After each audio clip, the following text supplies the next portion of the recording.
Let's get this party started. Let's start the video.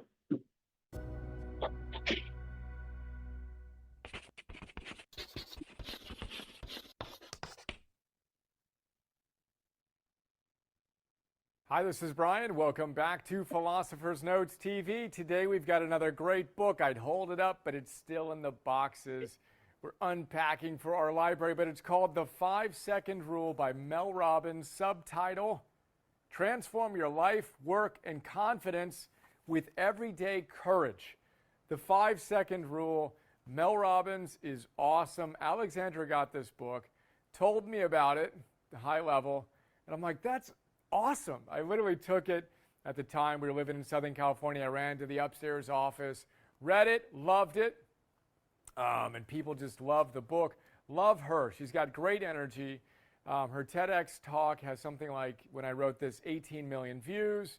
I think she has a TV show now or something. I don't follow these things, but she is awesome, and this book is fantastic. The 5-Second Rule, one of my favorite books of the last couple of years, and I highly recommend it. Check out what Mel is up to. Mel, thanks for the great book. 5-Second Rule. So one of the reasons why people love Mel so much is she's very, very open, honest. I wouldn't even say vulnerable, but just courageous in sharing her life's challenges and what she's done to deal with them.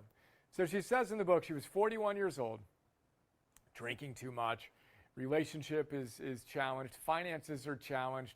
She's hitting the snooze button so many times that the kids are missing their school bus in the morning. Things just aren't going quite the way she had thought they'd be going at this stage in her life.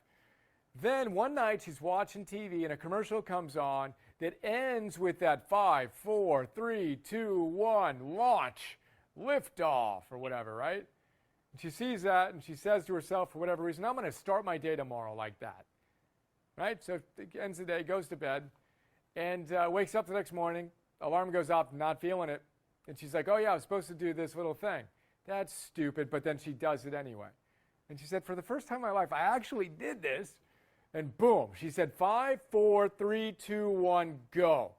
And she got out of bed. And that one decision literally changed her life. And she started practicing that 5, 4, 3, 2, 1, go. 5, 4, 3, 2, 1, go. When she felt the best version of her whisper something in her ear, she did it. And she realized, wow, if I do that consistently, magical things can happen. Now, I'll share in a moment why I love this so much. But first, let me read to you the 5-second rule in her words. She says, the 5-second rule is this. The moment you have an instinct to act on a goal, you must, 5, 4, 3, 2, 1, and physically move, or your brain will stop you. Something will get in the way. So, I like to say that the ultimate game in life, really, if you boiled it down to its essence, is to close the gap between who we're capable of being and who we're actually being in any given moment.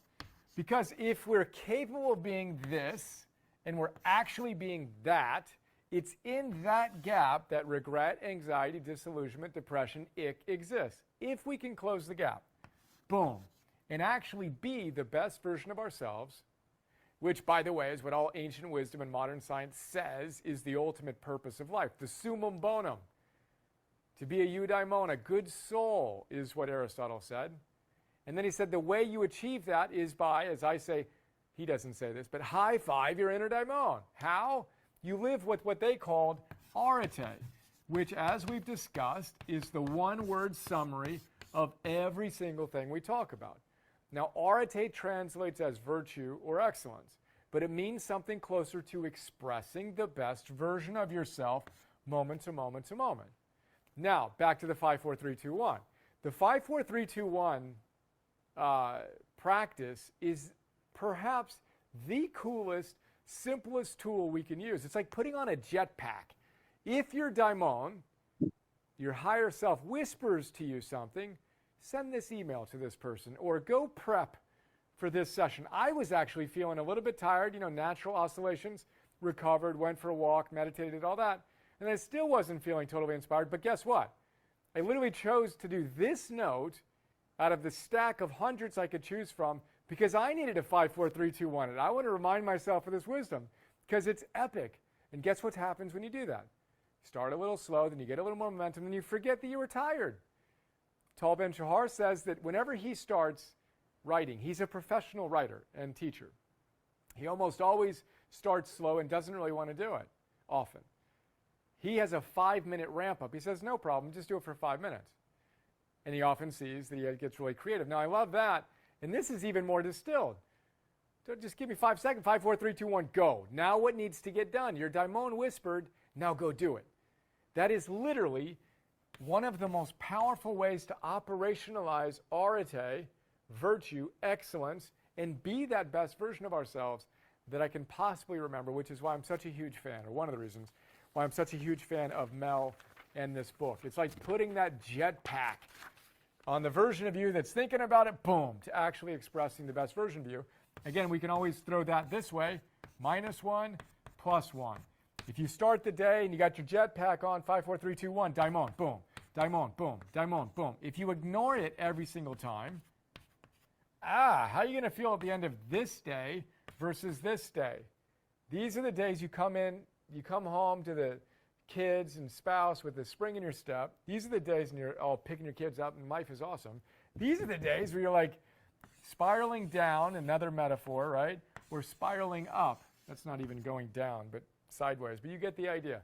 5, 4, 3, 2, 1, go. That's the 5-second rule. That's our first idea. The ultimate tool. How to win the game of life. This is a cool section. So Mel talks about the fact that you just need to start, which is where the 5, 4, 3, 2, 1 comes in, and then you need to stay in the game. Keep on going and play the long game.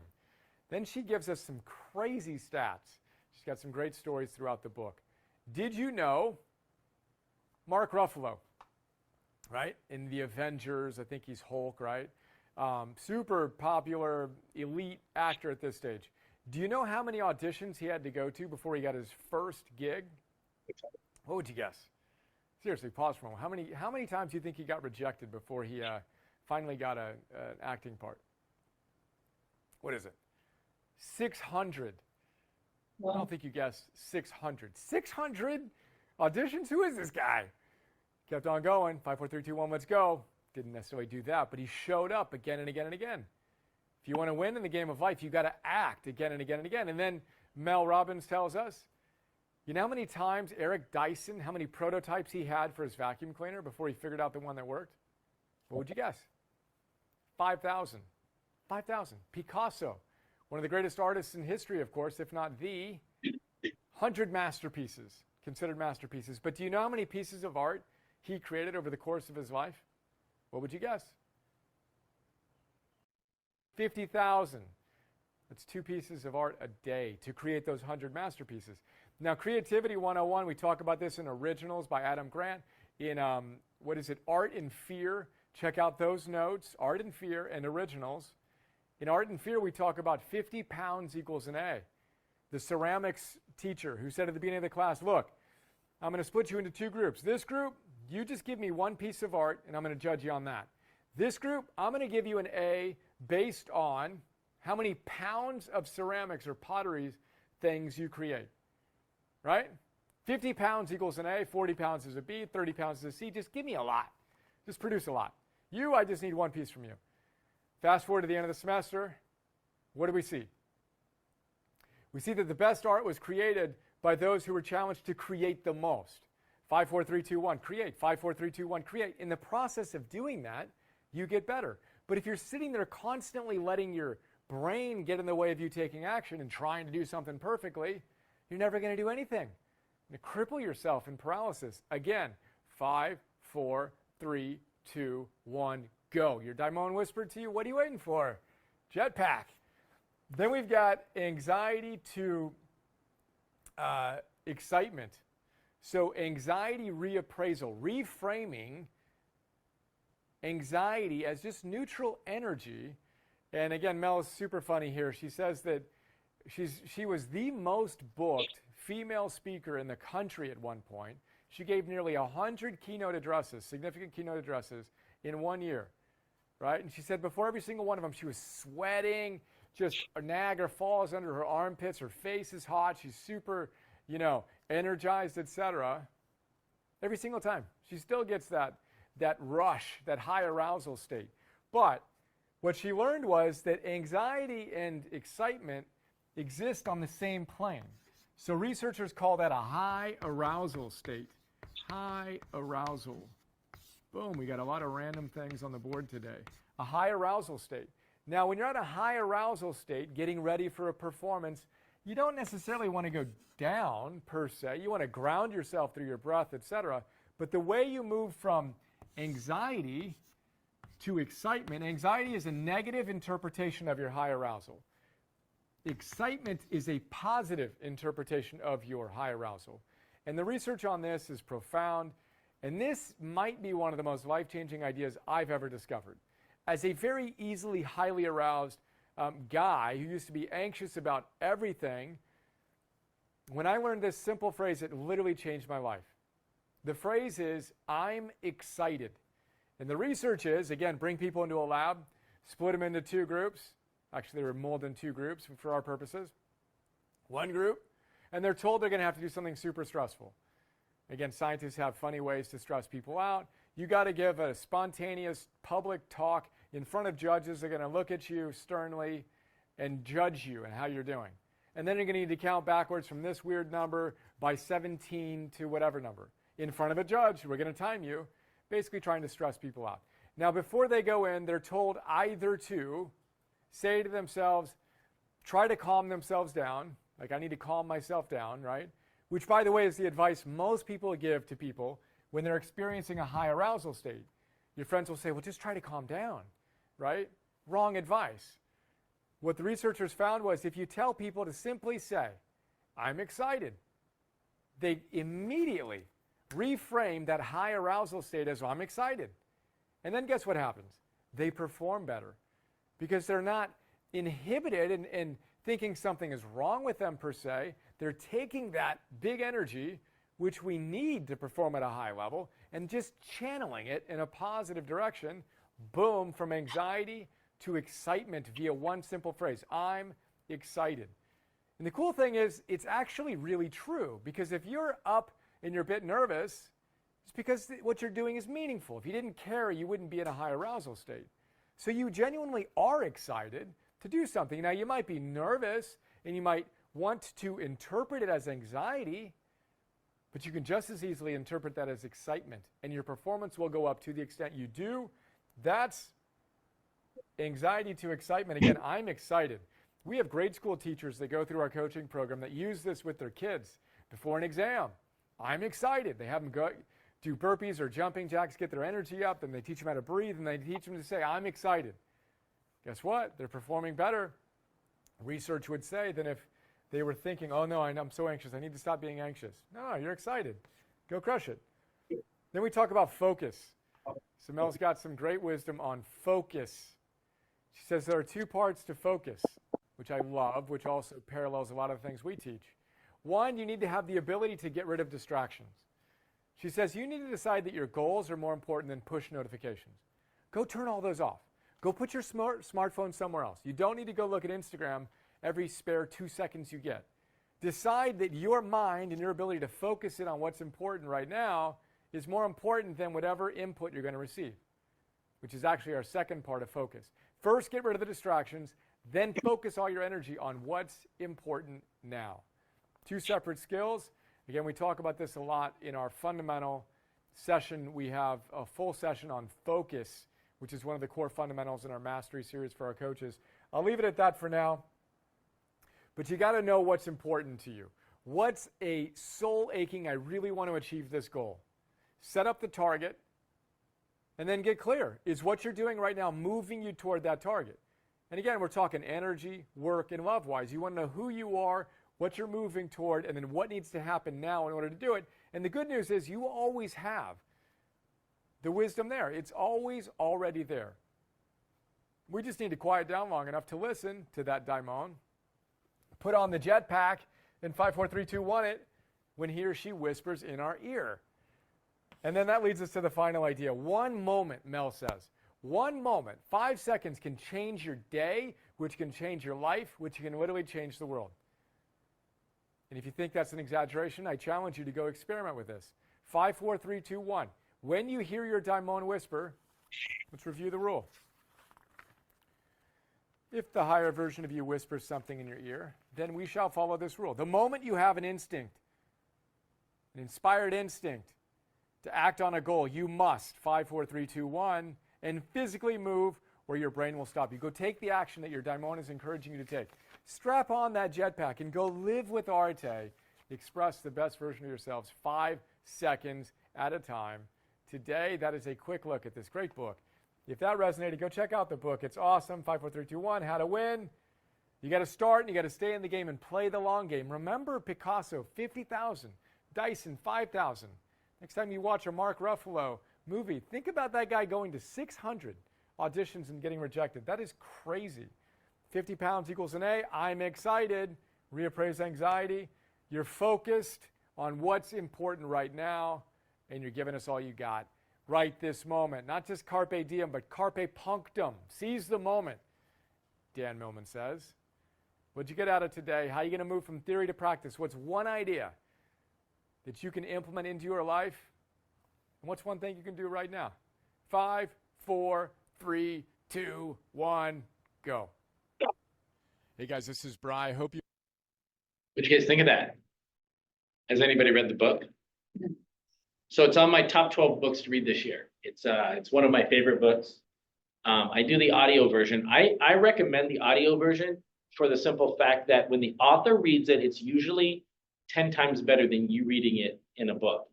And she's really, really good. At the very, very, very end, she tells a personal story and she gets choked up while she's reading the book, and it's a really cool moment. But it's a great book, and I really encourage you guys to get it and listen to it or read it. Did any of that resonate with anybody? What did you guys think? Great. What did you like out of it? Anything that stood out? Yeah.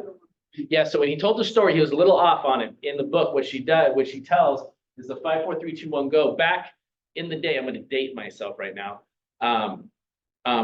You may remember this because I think I'm a little bit older than you, but but at the end of the night, when the TV, so the TV was shut down at one point, right? Back in the day, it wasn't like 24 hours. They would have like the thing that came on that basically said that this was the end of the broadcast, and they would have a little spaceship, and they would say, we're ending the broadcast right now, and they have the thing, and it would be 5, 4, 3, 2, 1, and the rocket ship would blast off, and then the TV show would be done for the night, and everybody would go to bed, and you wake up in the morning. And so she was literally up all night and whatever, and she had this epiphany when she saw that on the television. And that's how that happened. So he was a little off on the way he described it, but I remember that distinctly when I was a kid. I would see the little rocket ship and they say 5, 4, 3, 2, 1, go, and I go, and They assume they do that too, then they send the rocket. Yeah, they actually do that. Yeah, so it's pretty cool. So it's really on how to get yourself into action. Also, Ryan Serhant, who is the leader of Serhant, the brokerage, he was on $1 million listing, and I think 10 years into his real estate business, he sold $1 billion worth of real estate. He has a thing that he does something very similar. It's called Ready, Set, Go. And he's like, if you just want to get things done, think about what you have to do and go ready, set, go, and then just do it. And I think a lot of people are fearful of doing something because they're afraid of not being successful at doing it. And what he says down here, I thought this was really cool. 50,000 paintings to create 100 masterpieces. Like, masterpieces are very valuable, if not priceless, but 50,000. So like, if you tried to do one thing really good versus if you did it 1,000 times, and I'll give you the example. If I told you to pick up the phone and make a phone call, how successful do you think you would be at getting a listing if I said, I need you to make one phone call and get one listing, or I need you to make 5,000 phone calls? So is the one phone call going to get one listing, or do you think the 5,000 is going to get one listing? 5,000 for sure. Why is that? You have more opens with somebody. You have more chances, right? More chances, but you're also going to get more failures. Like, you're actually betting on the failures. But in the failure comes learning, comes becoming better, because you're doing the reps, right? You're doing the reps, you're picking up the weight, you're like I went to the gym the other day and I realized that I've been working out for less than a year. So I've always worked out, but for the less than a year, I've been working out 6 to 7 days a week, consistently lifting super heavy weight. And I'm seeing a massive difference because I'm actually doing what I did before, but I'm doing a lot more of it.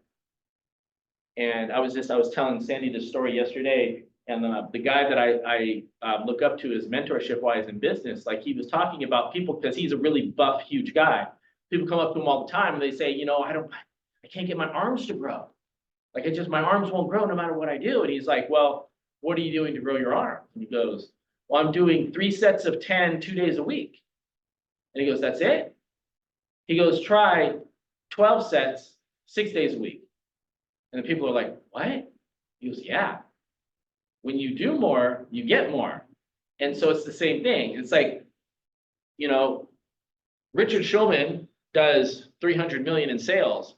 Do you think he picks up the phone more than most people? Probably. And so that's the whole thing with that. Mark Ruffalo is really funny. I forgot that story was in here. And so as you guys know that Tracy used to be an actress on TV.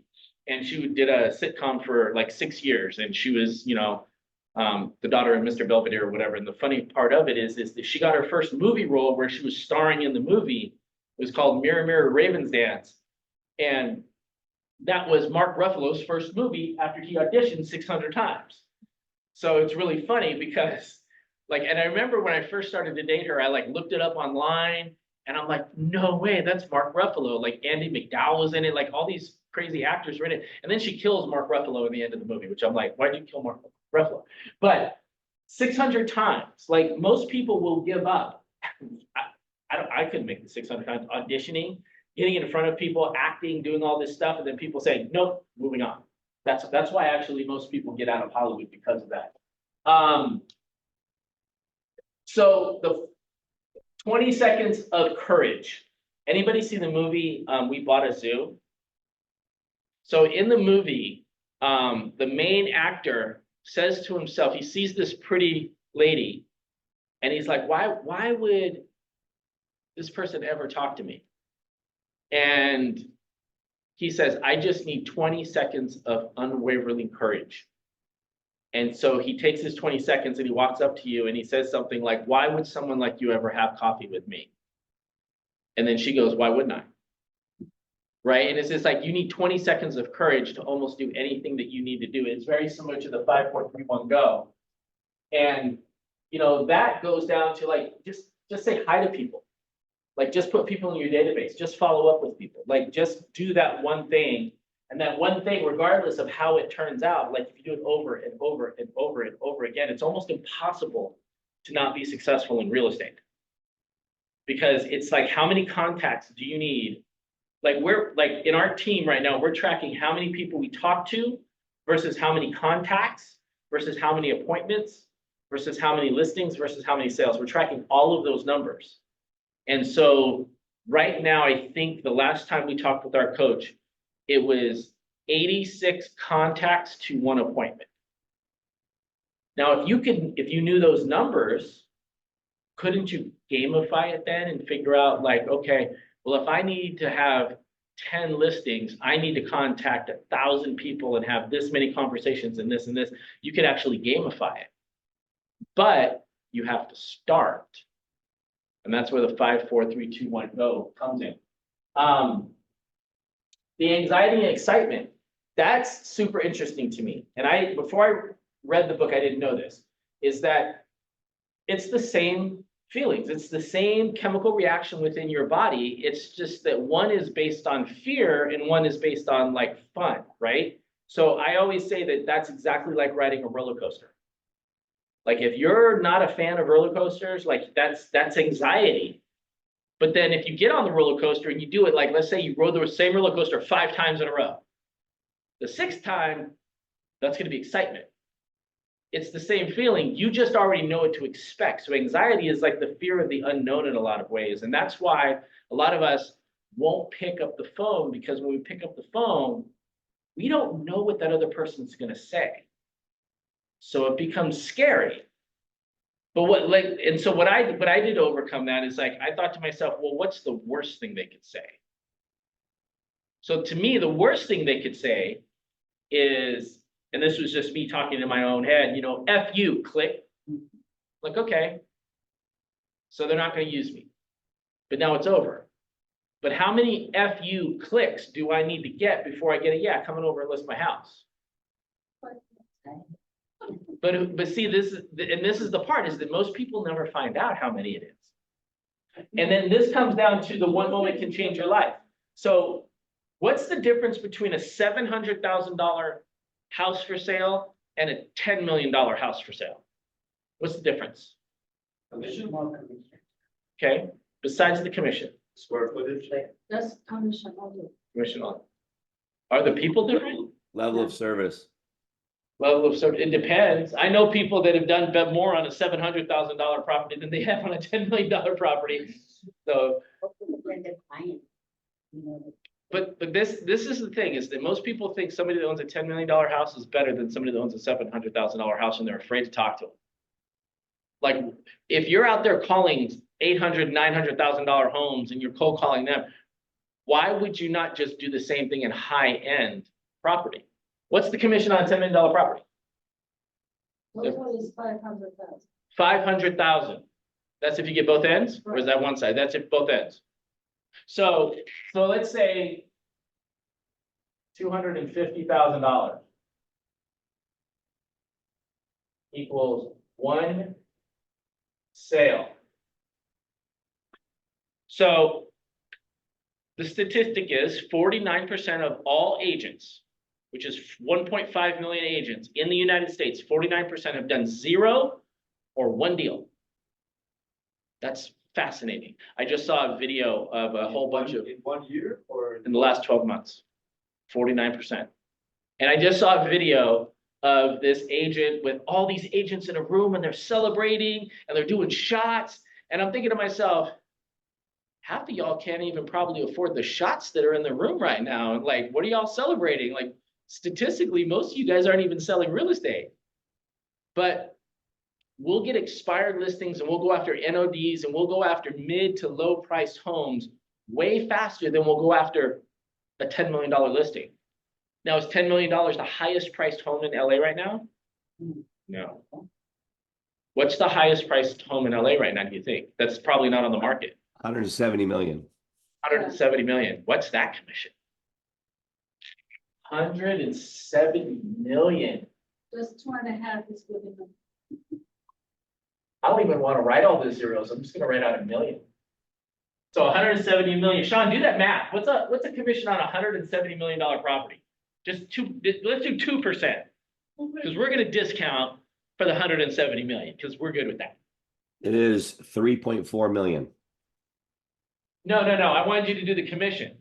That's what's. That's the commission.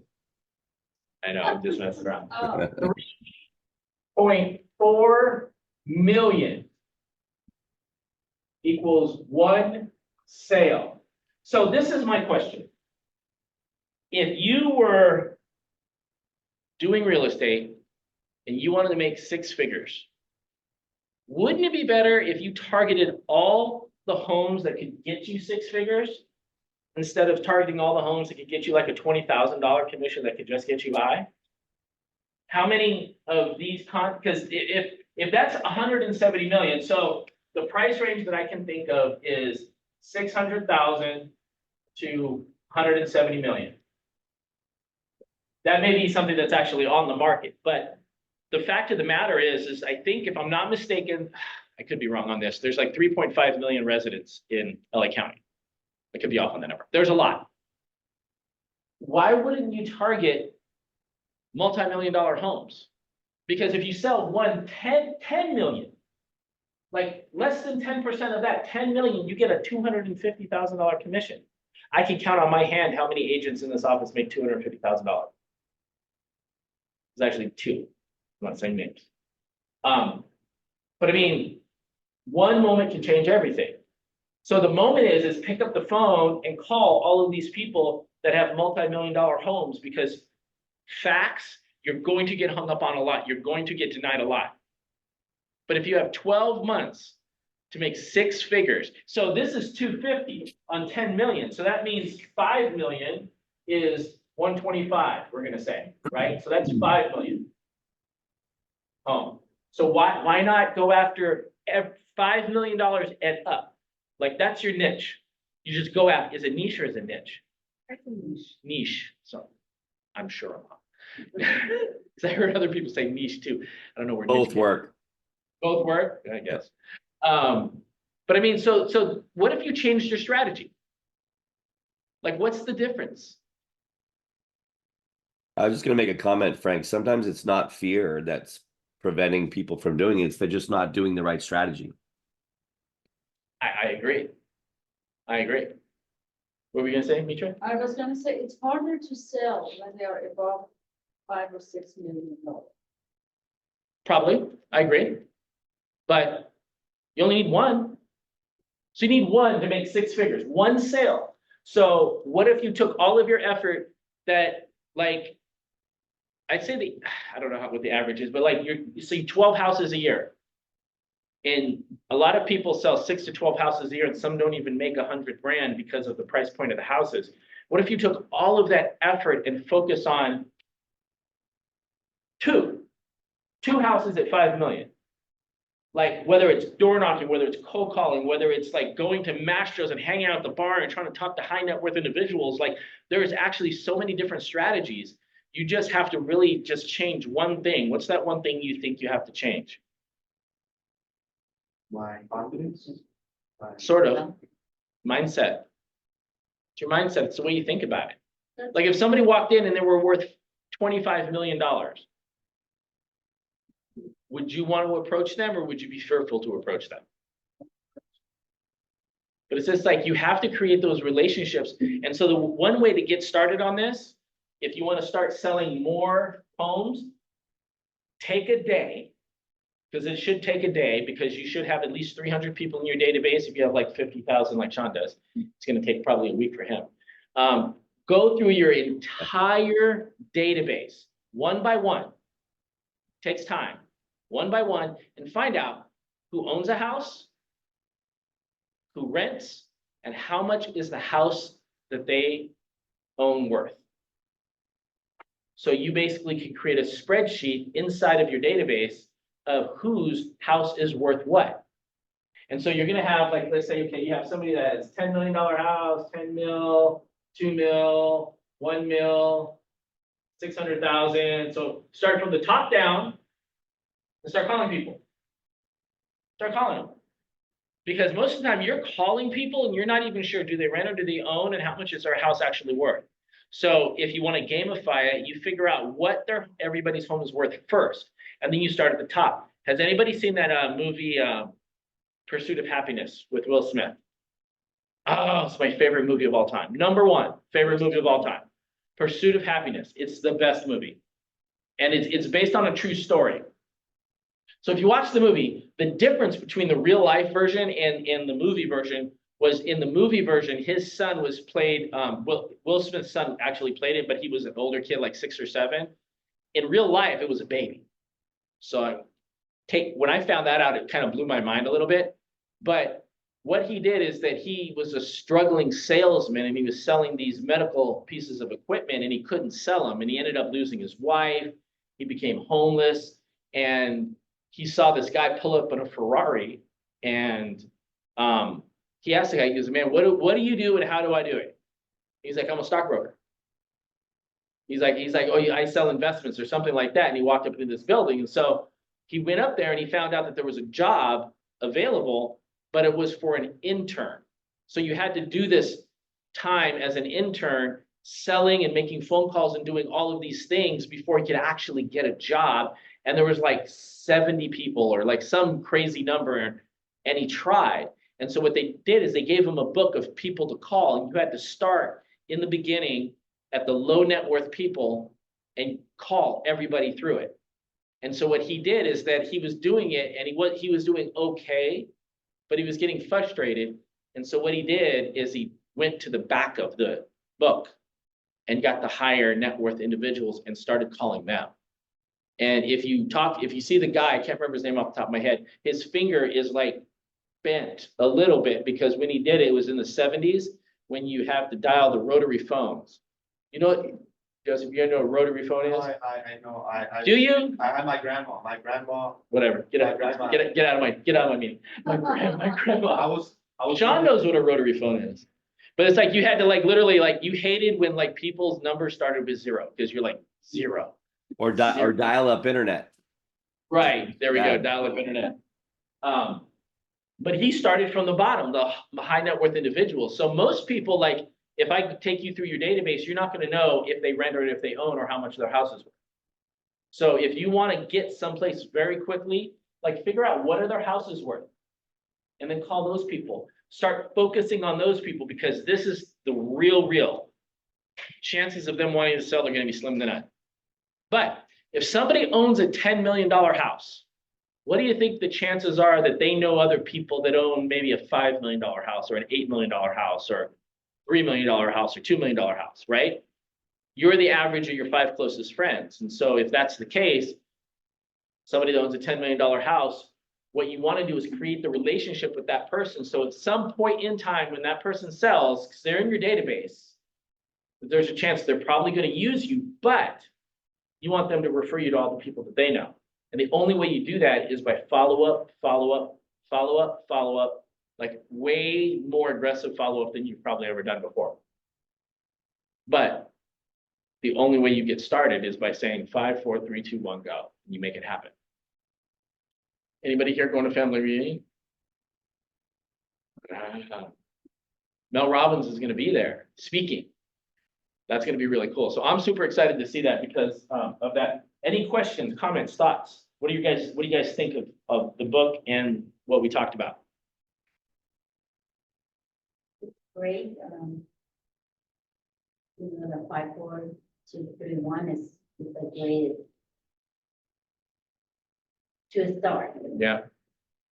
Yeah, all of these things motivates you. So it's going to clear your brain that you're not the only one that you're scared. You're talking about it. So that's something very common. Well, no, it's not common. We're all scared, like all of us. There's things that I'm like, it's not only you. No, absolutely not. But the difference is that you can be scared and just stay scared, or you can be scared and do something about it. I like the second. Yeah, wait, and I'll tell you a personal story of mine. And this is how I've figured out how to get over fear. It's a really dumb story, but it's kind of funny. So when I was young, when I was a kid, like 7 years old, 6, 7 years old, I was scared of the dark. And I would always hear noises in the night. I had no clue what my family was doing. I lived with my grandparents and my mom. And I remember I would have to leave my bedroom to go to the bathroom. And there was this hallway. And there were the rooms on the side of the hallway, and then there was a brick wall. And then to the right of the brick wall, we went downstairs. And so I remember for some reason, I was scared to look down the hallway because I just knew that there was a monster there. I just knew it. So I tried to run to the bathroom and run back. But every time I did that, like I knew the monster was there. Like I'm like, how do I make this thing go away? And in my little 6-year-old brain, this shows you that I'm a little insane. So in my little 6-year-old brain, I like came around the corner one time, and I remember I turned the corners. This is the hallway, brick walls down that way, bathroom was this way. I turned the hallway and I didn't want to look, and I looked down and I'm like this, and I just stopped. And I said, the only way, it's either him or me. And I turned and I ran at it.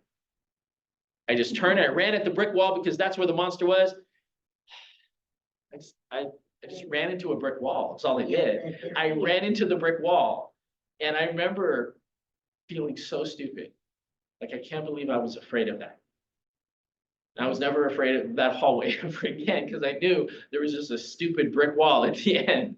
But it's just like taking that action just diminishes the fear. Like, what's the worst that can happen? The worst that can happen to you in life is you die. And is anything that you're going to do in your business going to kill you? Probably not. If you do something you don't want to do, that you're scared of doing, the best thing you can do is you're going to learn how to not do it that way. Now you try to figure out how to do it a different way. It's just like calling with scripts. So like there's scripts and dialogue for everything. But the only way that you can do a script properly is if you internalize it. So I'm going to give you a framework for a script, and you're going to internalize it because, like, I can guarantee you that I'm not going to say it the same way Mitra or Norma or you. Like, we're all going to say it differently. The only way you internalize it is because you do it so many times. And that's how I became really good at calling expired listings. Like, if you want to sell your house and you're open to talking to me, it's really hard for me not to make an appointment with you. I just hate doing it. I just hate making expired listing phone calls. But I've gotten so good at it that I've internalized it to where I can have a conversation with you and it makes sense to meet with me because I'm going to show you something nobody's ever shown you. But that came from literally hundreds of phone calls every day. And the only way, and what the system I'm trying to give you guys is the sphere, is that calling your sphere is like less fearful because you kind of already know these people. You just have to follow up and call and follow up and call. And the more you call, the better you're going to get at it and the more appointments you're going to get. The fear. Yeah, The because- fears and hope. absolutely. Because this is the thing.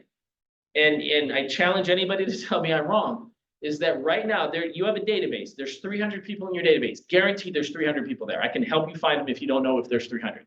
And everybody in there has a life event happening to them. Everybody. And for everybody that's watching this doesn't know, life event is like somebody gets a job, somebody loses a job, somebody gets married, somebody gets divorced, somebody has a baby, somebody passes away. There's life events that happen. Those things trigger people buying homes. Those things trigger people selling homes. Your job is to just go through your database and figure out where is everybody at in their life. Not do they want to buy or sell. Not do they want to buy or sell. Nobody wants a salesman. Nobody wants a salesman calling them and trying to act like they're a friend. You have to actually be a friend, be somebody that they know. Where are you at in life? That's it. And this is the secret formula.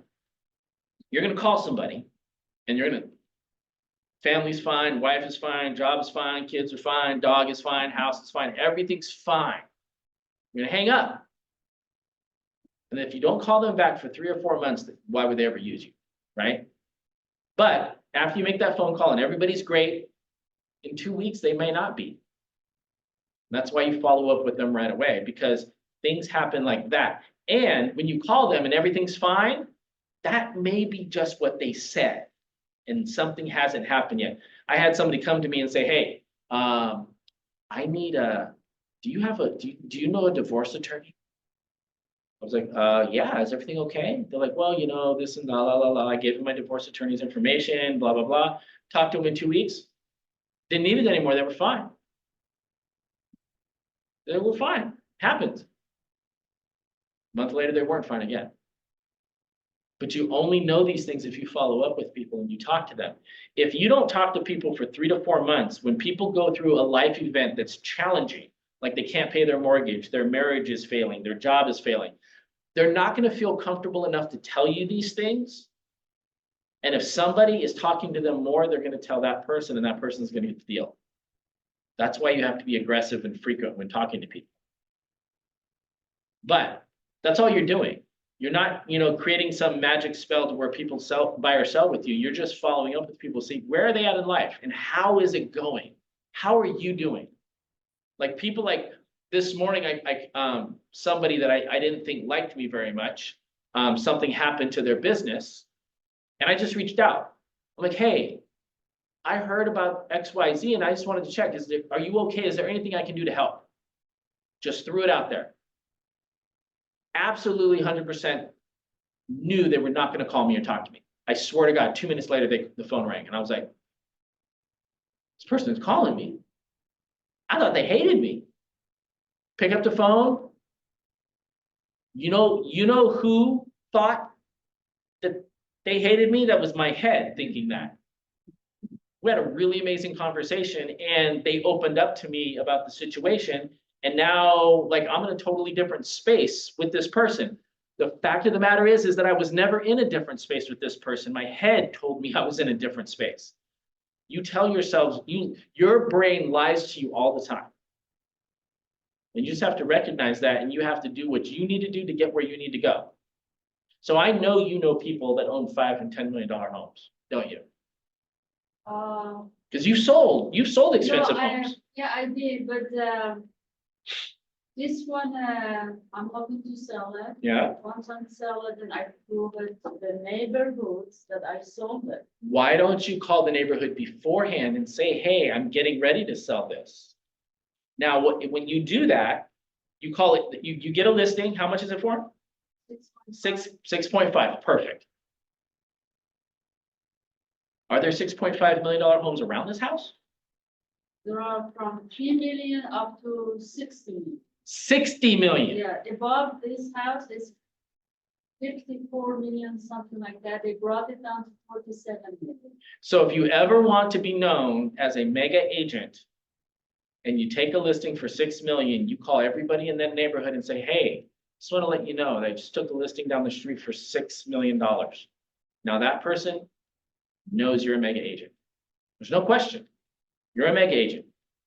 You know what you can do if that's not your listing? You can call everybody around the neighborhood of a property that just sold by this office, because we sell a bunch of them, and say, hey, my office, we just took a listing for $10 million. You're not lying. Yeah. We did it. That's why I sent them, anyway, I spent some money to send a postcard to say just listed. How'd that go? That went maybe a week ago. Okay, anybody call you? I don't know if a lot of people that own $60 million homes is looking at postcards in their mail. Maybe their people are looking at the I postcard. have personally looked, I mean, sometimes my neighbor. You own a has $60 million house? No, I Okay. mean, my neighbor has a house for Yeah. sale, and there is no sign. Yeah. And I don't know about it. But when they send me their postcard, I say, oh, did you know that the house next to us is for sale? I mean, honestly, I don't know of anybody that's ever got a listing from a postcard. So it's not a bad strategy because you're creating awareness. But what I would say is that I would call, get phone numbers and call these people, find emails, find them on Facebook. Like, so this is the thing. $6 million is like, what's the commission on that? That's, is that that's 120,000? Right. That's $120,000, 6 million. Person is buyer's commission. So 120K. So wouldn't it be worth taking a grip of time and finding, first of all, going to their social media and see if they're on social media, going to everybody in the neighborhood and try to find everybody in that neighborhood on social media, like them, friend them, like follow up with them, try to get their phone, like literally kick and scratch and try to do whatever you can to get the information and contact for all of those people around there. 90% of them are probably not going to work with you, but you don't need 100%. You need 10%, 1%. You need 1, because that's the thing about when people go, oh, you know, we're going to knock this out of the park. It's going to be a home run. I get, you know, the at-bats in baseball, you can only score 4 runs on 1 at-bat. In business, with 1 at-bat, you may score a $6 million property, which is $120,000. You have unlimited at-bats when it comes to business. It's just, how are you choosing your bats? Are you choosing to go after 800, 900, or $1 million homes, because that's the average price point, or are you going after 5, 10, 20, $60 million homes? Like, you get to choose. The only thing that's stopping you from choosing is the things you're telling yourself. Like, I can't talk to that person, or I'm not good enough for that person. I've never sold a $60 million property. The first person who sold a $60 million property did not sell a $60 million property before that. Everybody had a first time where they were selling a major property. But you have an opportunity. So $6 million, you call everybody in the neighborhood, hey, this is Mitra. I just want to tell you about the neighborhood. I just took a listing for $6 million. I just want to see, do you know anybody that would be interested in moving into your amazing neighborhood? Thank you. I will do that. That's all you got to do. You're not asking them to buy or sell, but you're putting them on notice that you are a mega agent and you just took a $6 million property, and you're asking, who would you like your neighbor to be? Do you know anybody that would be really cool for this neighborhood? You're actually being courteous to them, and very few people, although people will be, very few people will probably be mean or rude to you about that. But you have to take your shot, and anybody can do it. All right, let's wrap. Any questions or thoughts before we wrap it up with everybody? All right, I hope this was helpful. We're gonna play the last video and then we're gonna get out of here. I hope everybody has a fantastic weekend. I hope to see some people on Zoom in for family reunion. Talk to you guys later. People have this reoccurring nightmare that there's some thing, some force that's got a hold of them and it's holding them down and they can't break free. No matter what they do, they can't break free from that force. Well, I'm here to tell you that that thing in your nightmare, that thing that's holding you back, that thing that's dragging you down, that thing is you. There are two fundamental attitudes toward life and its sorrows. Those with the first attitude blame the world. Those with the second ask what they could do differently. It's much easier and much more gratifying to your basest desires to blame someone else for your misery. You know what's so funny? We want people to make guarantees to us, but we're not willing to make guarantees to ourselves. And that's the problem with some of you. You always want to blame other people. You owe you an explanation.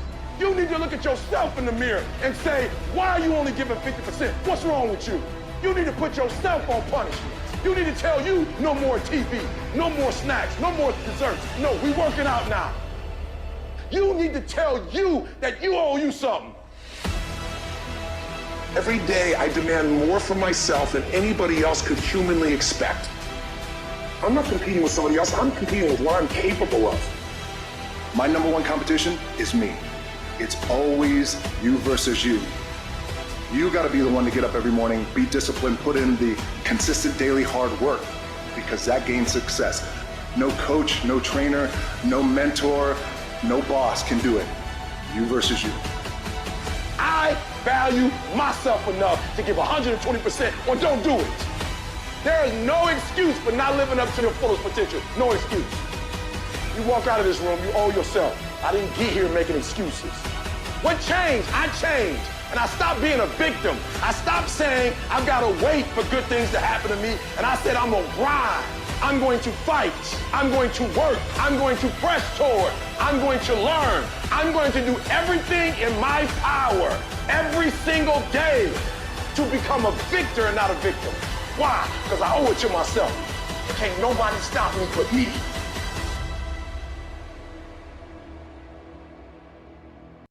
Thank you guys. Have a great weekend. Thank you.